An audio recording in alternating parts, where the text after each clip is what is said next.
What was meant to be a relaxed lunch with friends on a lovely June afternoon in Florida turned tragic. 17-year-old Madison Schemitz was anticipating good food and fellowship at a popular Ponte Vedra beach restaurant. But as she and her mother got ready to depart, Madison spotted someone she dreaded seeing, her ex-boyfriend sitting nearby, watching her. The events that followed would alter her life completely, forcing her into a fight not only for her life, but for the chance to ever walk again. This is Madison Schemitz's story, one of terror, heroism, and a recovery that physicians described as absolutely miraculous. Madison Schemitz was an ordinary American teen from Ponte Vedra Beach, Florida. She went to Ponte Vedra High School, where she was seen as a sociable, cheerful student with promising prospects. Like lots of teens, Madison went through the highs and lows of early romances. In late 2022, Madison started dating Spencer Pearson.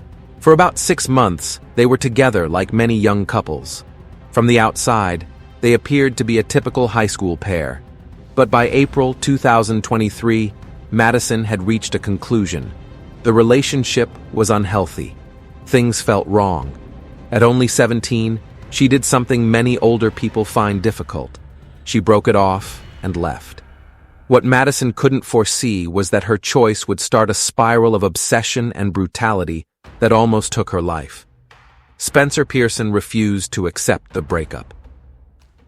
Over the next 2 months, from April to early June, Pearson carried out a persistent stalking and harassment campaign. He flooded Madison with social media messages. He appeared at locations he knew she would visit. His actions made it obvious he wouldn't allow Madison to live her life. The harassment grew so severe that Madison and her family grew truly afraid for her safety. This wasn't merely a heartbroken teen. This was a person acting more unpredictably and menacingly. Madison told friends about her anxiety. Her mother, Jacqueline Royer, knew about it and was extremely concerned. In late April, Pearson's mental health worsened. He shared an alarming photo on Snapchat of a necktie around his neck with tears on his face, as if pretending to take his own life. The post worried everyone who saw it. It was a distress signal, a manipulative act, or possibly both. A red flag that Pearson was falling into a hazardous mental condition. Pearson's family saw their son was in trouble. They had him assessed and treated. He was in a hospital for 5 days in April, getting psychiatric help for what his family said was major depression, social anxiety, and autism.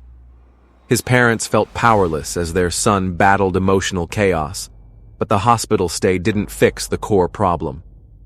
After Pearson was discharged, his fixation on Madison persisted. It may have even grown stronger. He kept tracking her and making his presence felt in more and more disturbing manners. Madison attempted to live normally. She hung out with friends, attended school, and anticipated her senior year. Yet there was always a sense of discomfort, a constant fear about what her ex might do next. That fear would become a tragic reality. On June 3, 2023, Madison planned to meet her mother and friends for lunch at Mr. Chubby's Wings, a casual spot in Ponte Vedra Beach. It was supposed to be a pleasant afternoon, just normal time with loved ones. Madison and Jacqueline arrived and joined their group. They talked easily. The food was good, and for a time, everything seemed fine. Madison felt at ease in the busy restaurant. But about half an hour into the meal, everything shifted. Madison noticed a person across the room and felt her heart drop.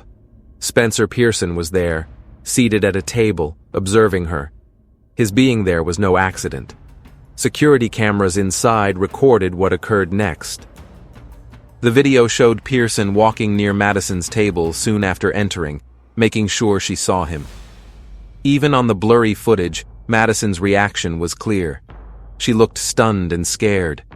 Madison and Jacqueline shared anxious looks. They had talked about this possibility. Their plan was straightforward. Leave at once, don't interact, get to safety. Madison's friend Casey Estep, who was present, later said Madison and her mother abruptly said they had to leave immediately. Their voices were urgent, their eyes fearful. They asked for the bill quickly, trying not to cause a scene. Madison's heart beat fast as she collected her belongings. The aim was to exit quietly and avoid a conflict. They would reach the parking lot, get in the car, and drive off. It was a sensible plan. It should have succeeded. But as security footage later showed, Pearson watched from near a window, following them. The instant Madison and Jacqueline walked outside into the Florida sun, Pearson jumped up and ran after them. What occurred in that parking lot was a sudden, brutal burst of violence that left witnesses in shock. Pearson approached Madison from behind with a big folding knife his parents had given him, even engraved with his details. He forced Madison down and started stabbing her with horrifying intensity. The assault was fierce and deliberate, intended to kill. Pearson stabbed Madison 17 times, aiming at her neck, back, and torso. Every plunge of the knife was an effort to murder her. Madison screamed.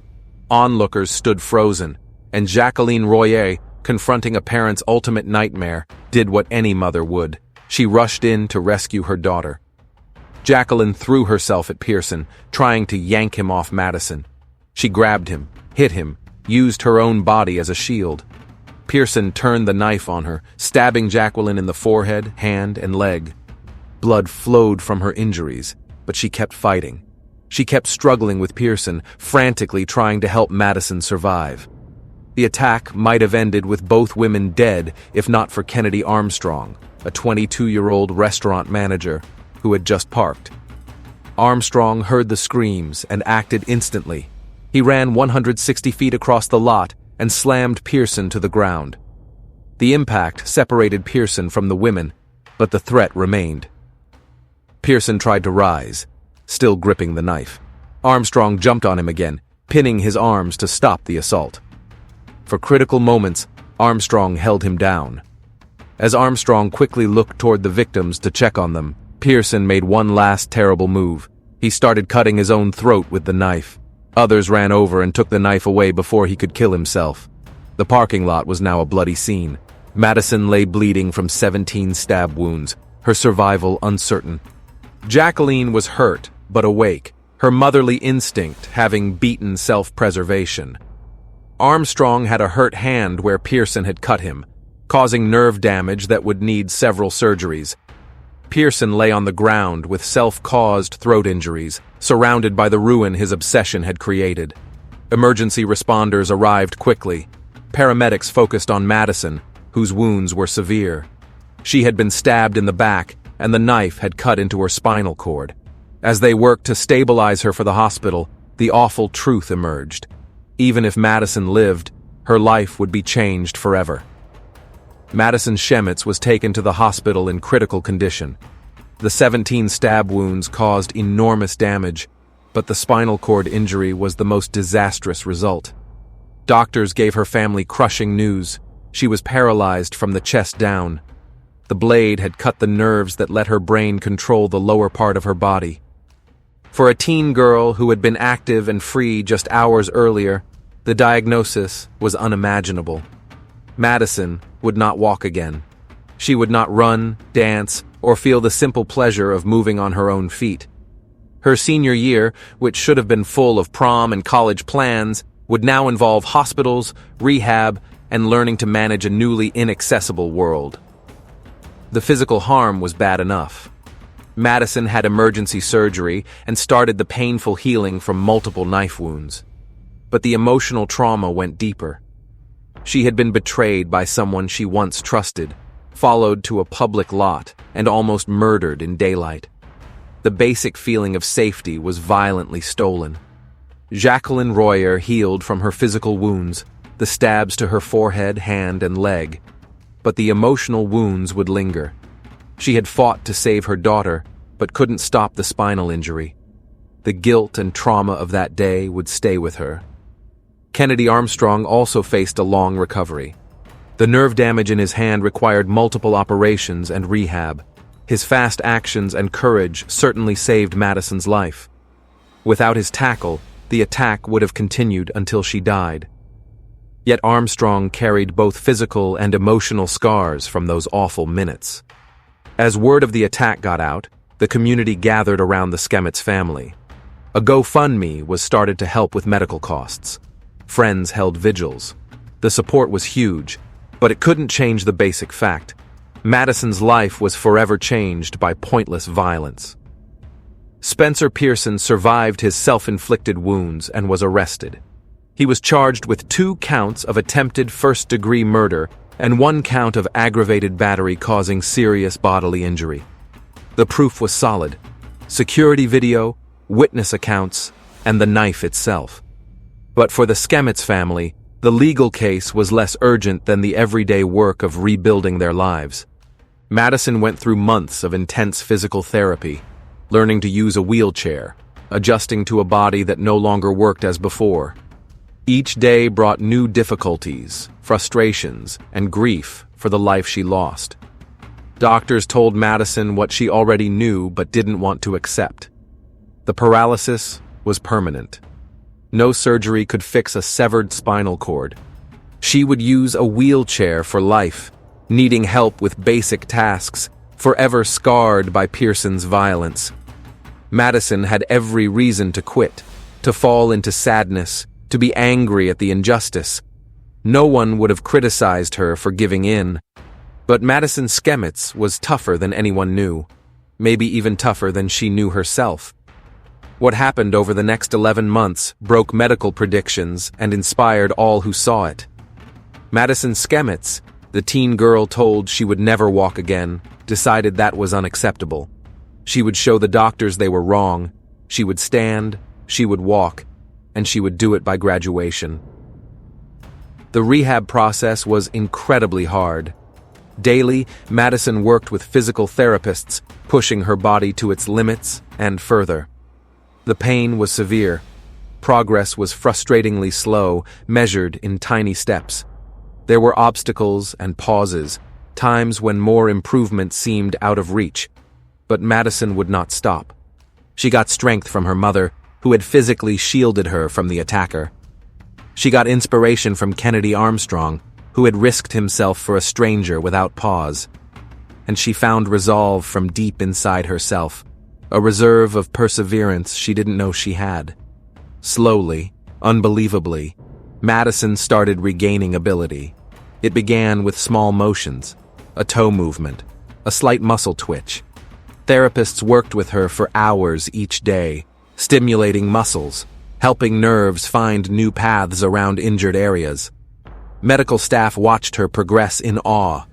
This wasn't supposed to occur. Severed spinal cords don't recover. Paralyzed teens don't walk again. But Madison was changing the expectations. Month by month, her strength came back. First, she could move her legs a little. Then she could stand with help. Then she could take 1 step, then 2, then more.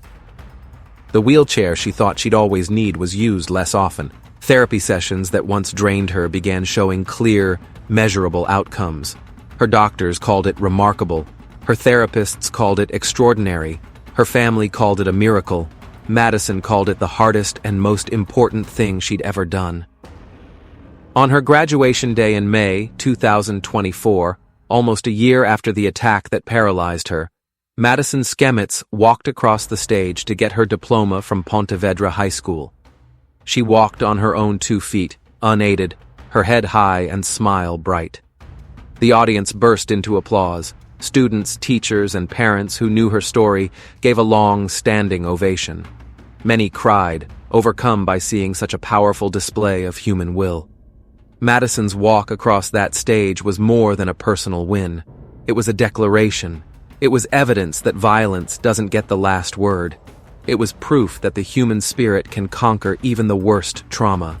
It was hope made real in the steady steps of a teenage girl who refused to let her attacker determine her life. While Madison focused on recovery, the criminal case advanced. In July 2024, over a year after the attack, Pearson changed his plea from not guilty to guilty on all charges. The sentencing hearing in November 2024 was full of family, friends, supporters, and media. The case had gained national attention as people watched Madison's amazing recovery. Pearson's defense lawyers asked for mercy, noting their client's mental health problems, his youth, his lack of past violence, and his diagnoses of depression, anxiety, and autism. They requested Judge R. Lee Smith to consider a sentence below the minimum, saying Pearson needed special treatment, not life in prison. Judge Smith listened, acknowledging Pearson's mental health struggles and that his age and history were relevant. But then the victims spoke, and their words described a lasting, devastating impact. Madison spoke directly to the court, telling of the moment she realized she was paralyzed, a memory that would always haunt her. She talked about months of painful rehab, the constant pain, the simple things she could no longer do. She said Pearson had given her a life sentence, and she asked the judge to give Pearson the same life sentence he gave her. Jacqueline Royer spoke of the horror of seeing her daughter stabbed, the desperation of fighting to save her child, and the ongoing trauma. She described nightmares, constant alertness, and how the attack changed how she lives. Kennedy Armstrong spoke about his choice to step in, his injuries, and his anger at seeing Pearson ruin a young woman's future because he couldn't accept a breakup. Pearson himself testified to apologize, expressing what he said was genuine regret. He admitted June 3rd was the worst day in the victims' lives and said it was also his worst day. But Judge Smith made it clear that remorse couldn't outweigh the crime's severity and its lasting harm. The judge stated that some crimes deserve the maximum sentence, and this was one. He noted that without Armstrong's action and Jacqueline's protection, Pearson would have killed Madison. The judge pointed out a particularly awful detail.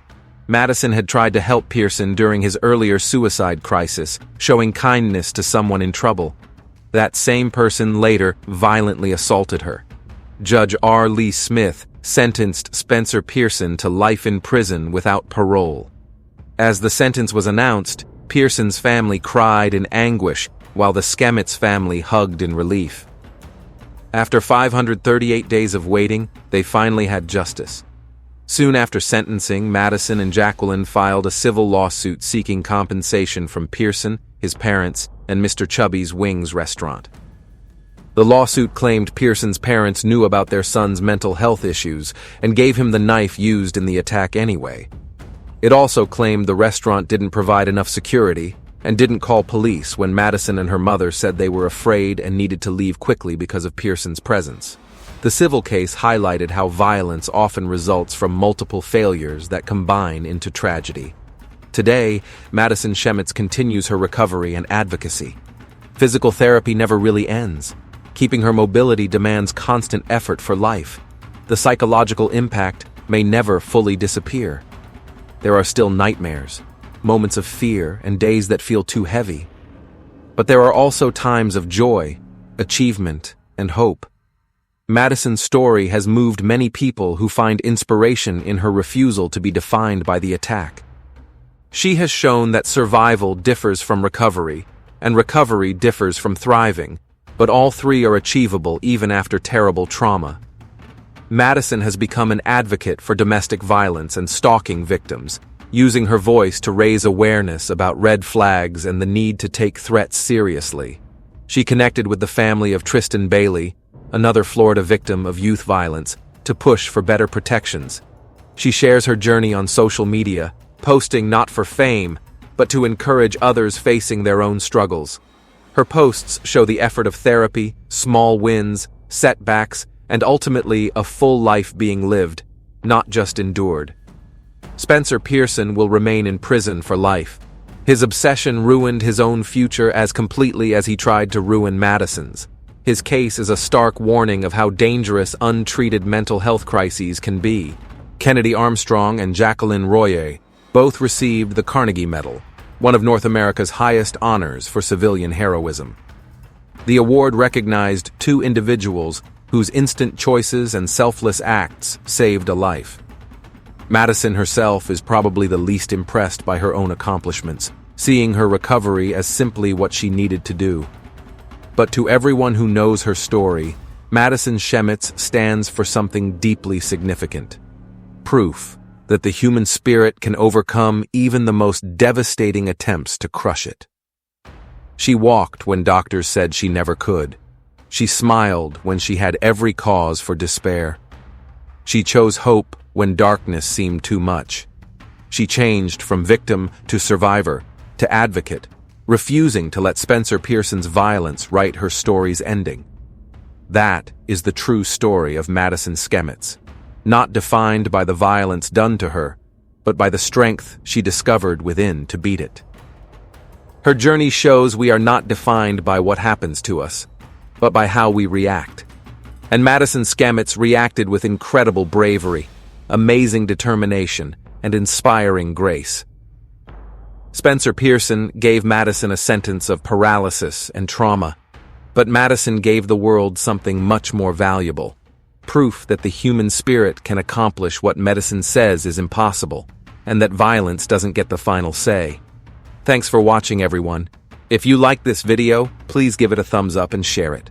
Remember to subscribe to the channel and hit the bell icon so you'll be the first to know about more real-life stories like this one.